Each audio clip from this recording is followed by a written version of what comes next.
A graça e a paz do nosso Senhor Jesus Cristo, amém? Hoje nós estamos aqui iniciando mais uma série de 4 aulas de EBD, agora no mês de dezembro, aonde o nosso tema é Entre a Promessa e a Conquista. E justamente durante essas 4 semanas nós vamos analisar, nós vamos conversar sobre o processo. Porque uma coisa é quando a gente tem a promessa e a conquista. São duas coisas que os nossos olhos sempre estão muito abertos e muito atentos. Porém, nós sabemos que existe o meio disso. Existe um processo. E é isso que a gente quer falar com vocês durante esses 4 domingos que vão se sucederem, amém? E nós vamos começar lendo 2 Pedro, capítulo 3, do versículo 8 ao versículo 9, que diz assim a palavra de Deus: Logo, amados, não se esqueçam disto, para o Senhor um dia é como 1000 anos e 1000 anos é como um dia. Na verdade, o Senhor não demora em cumprir a sua promessa, como pensam alguns. Pelo contrário, ele é paciente por causa de vocês.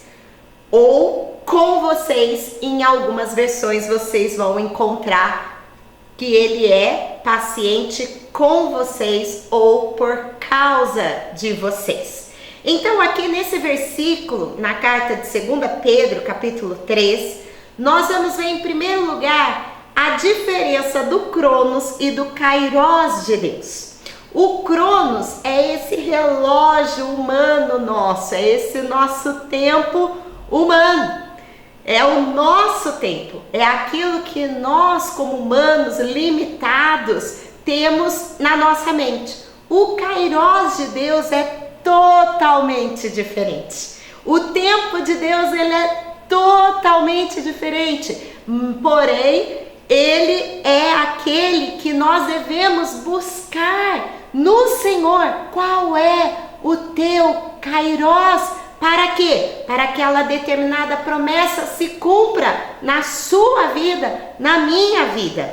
Então, o Kairos são termos gregos para designar o tempo, tanto Cronos como Kairos.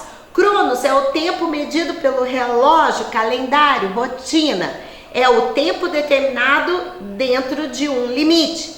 E o Kairos? O Kairos significa o momento certo e oportuno de Deus.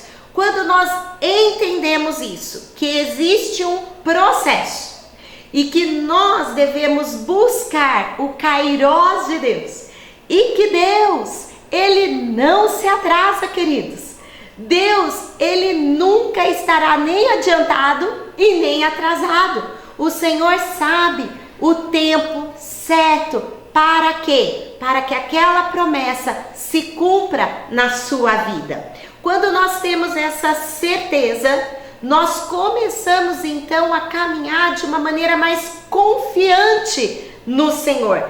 Olha o que diz em 2 Coríntios, capítulo 4, versículo 16 e 18. Queridos, nós estamos numa aula de EBD. Então, se você puder, pegue a sua Bíblia, abra, anote, faça anotações, porque algumas coisas aqui eu tenho certeza que serão palavras rema para a tua vida, embora a gente esteja aqui numa ministração de uma escola bíblica dominical, mas a todo tempo o Senhor fala conosco e o Senhor deseja esse relacionamento conosco. Vamos lá então? 2 Coríntios 4, 16 a 18. Por isso, não desanimemos. Pelo contrário, mesmo que o nosso homem exterior se corrompa, contudo, o nosso homem interior se renova de dia em dia. Porque a nossa leve... Olha Paulo, eu acho incrível esse versículo. Porque Paulo, ele realmente entendeu o Kairos de Deus. Só quem entende o Kairos de Deus fala que nem Paulo falou aqui aos Coríntios. Olha só, porque a nossa leve e momentânea tribulação produz para nós um eterno peso de glória, acima de toda comparação, não atentando nós nas coisas que se veem, mas nas coisas que não se veem, porque as que se veem são temporais e as que não se veem são eternas. Aqui, queridos, vocês poderiam falar, não, é porque Paulo não conhece a minha tribulação. É porque Paulo não vive na minha casa. É porque Paulo não tem a minha família. É porque Paulo não trabalha onde eu trabalho. Senão Paulo não falaria desta forma. Mas vamos ver então quais foram algumas das tribulações que Paulo aqui está se referindo como leve e momentânea tribulação. Vamos abrir lá em 2 Coríntios capítulo 11, de 24 a 28. Palavra de Deus. Eu gosto de chamar essa passagem como currículo de Paulo. Vamos ver então o que Paulo passou. 5 vezes recebi dos líderes dos judeus 39 açoites. 3 vezes fui golpeado com varas, fui apedrejado 1 vez, 3 vezes sofri naufrágio. Certa ocasião passei 1 noite e 1 dia no mar à deriva. Realizei várias jornadas longas, a gente sabe as viagens de Paulo. Enfrentei perigos em rios e com assaltantes. Enfrentei perigos de meu próprio povo, bem como dos gentios. Enfrentei perigos em cidades, em desertos e no mar. E enfrentei perigos por causa de homens que se diziam irmãos, mas não eram. Tenho trabalhado arduamente, horas a fio, e passei muitas noites sem dormir. Passei fome, senti sede e muitas vezes fiquei em jejum. Tremi de frio, por não ter roupa suficiente para me agasalhar. Queridos, muitos poderiam dizer, mas Paulo passou por tudo isso, o grande apóstolo Paulo? Sim, queridos, tudo tem um processo. Às vezes a gente vê a conversão de Paulo e depois vê o homem que ele virou, o significado que ele tem para a igreja de Cristo, para mim, para você, os ensinamentos que ele deixou para nós nas cartas, mas existiu um processo entre promessa e conquista.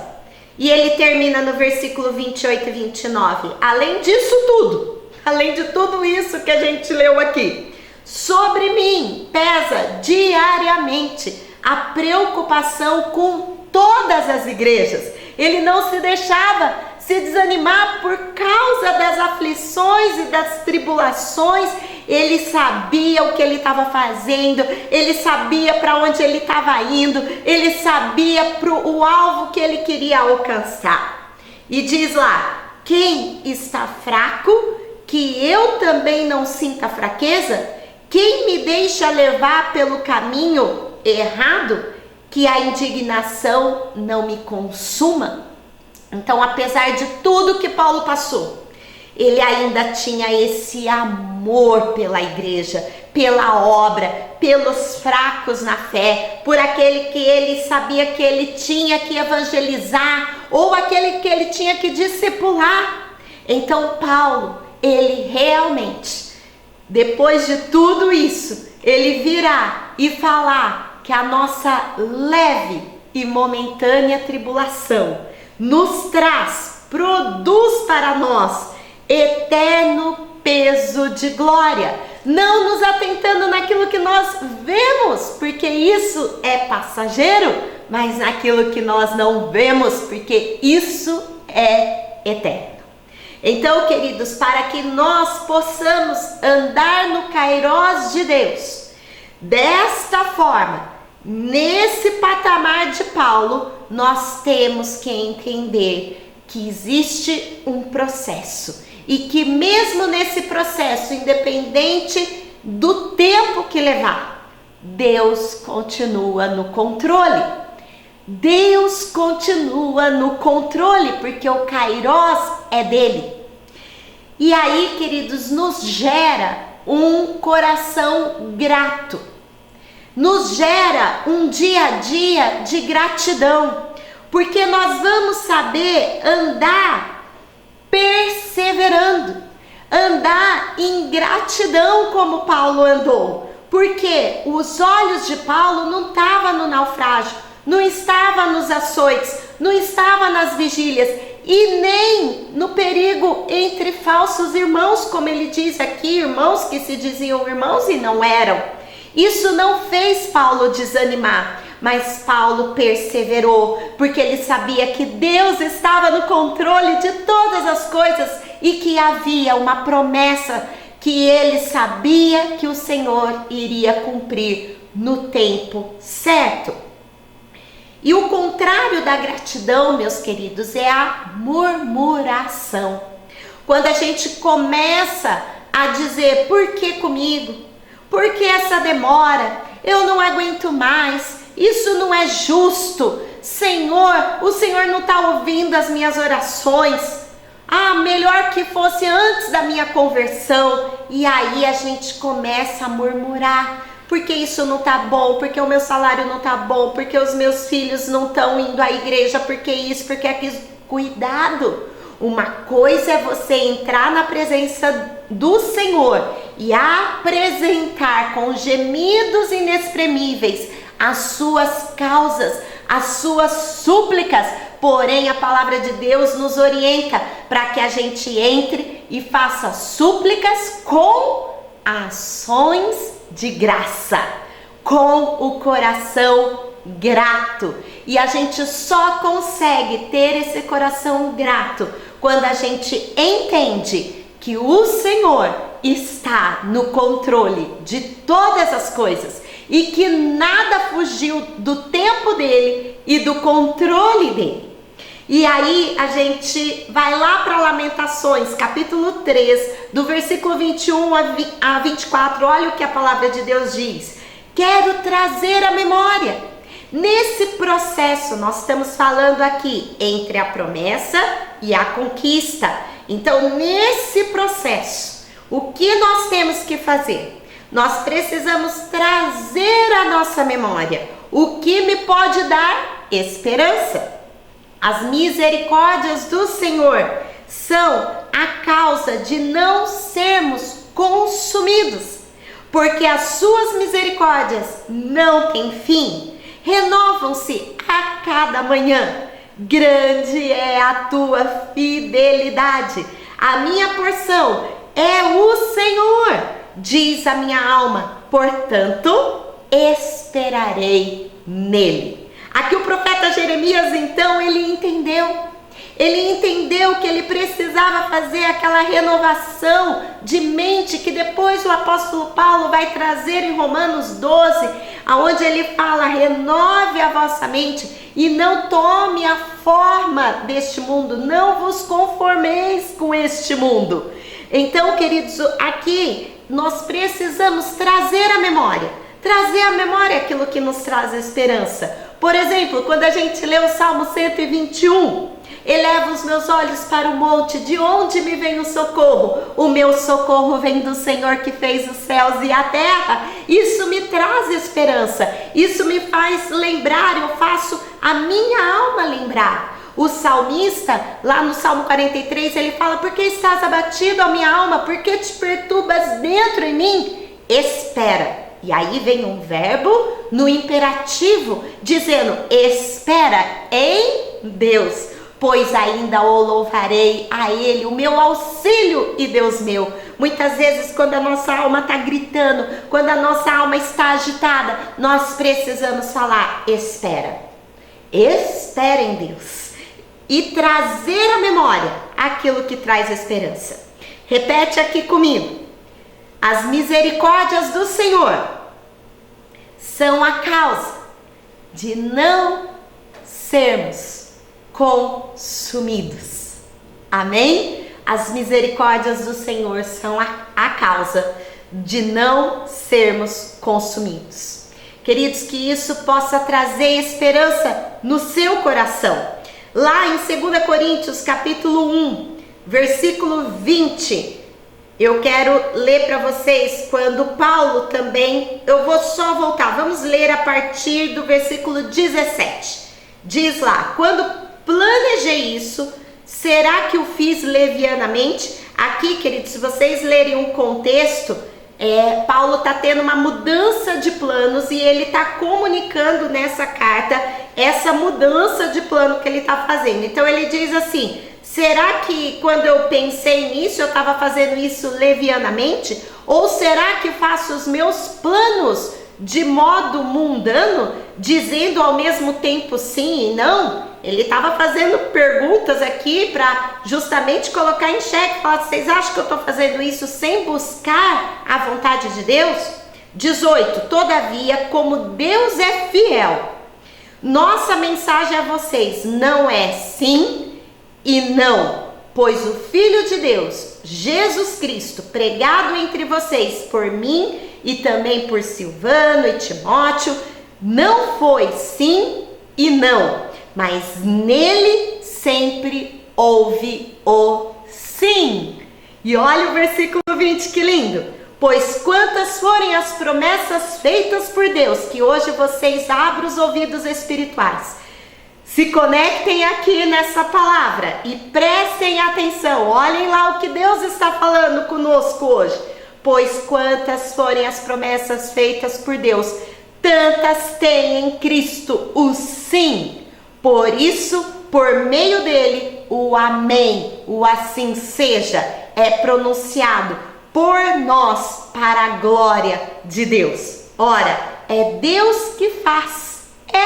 Isso é grandioso, queridos, porque é Deus que faz que nós e vocês permaneçamos firmes em Cristo. Então, queridos, que isso traga esperança no dia de hoje, na sua vida, na sua casa. Lembre-se que para cada promessa que o Senhor tem para a sua vida, baseada, respaldada na palavra de Deus, a palavra de Deus diz que ele tem um assim, e que por meio dele é o amém, o próprio amém, e é pronunciado por nós para a glória de Deus. Amém? Hoje, queridos, então nesta aula, aonde a gente iniciou esse novo tema, que é entre a promessa e a conquista, nós vimos que entre a promessa e a conquista existe um processo. E nós precisamos estar atentos a este processo. Que Deus quer trabalhar conosco durante o processo. O processo é importante. A gente viu na vida de Paulo. É importante entendermos o kairós de Deus, que é diferente do nosso cronos. Quando pela fé cremos na promessa, temos atitudes de gratidão e não de murmuração. Devemos perseverar, apesar das tribulações, lembrando de onde nos vem o socorro. Eu olho para o alto, de onde me vem o socorro? O meu socorro vem do Senhor, que fez os céus e a terra. E por último, que Deus é fiel para cumprir com o que prometeu. Na próxima aula, na semana que vem, nós vamos continuar na nossa aula 2 e nós vamos falar sobre os perigos durante o processo, o período de espera. Eu aguardo vocês na próxima semana. Deus abençoe.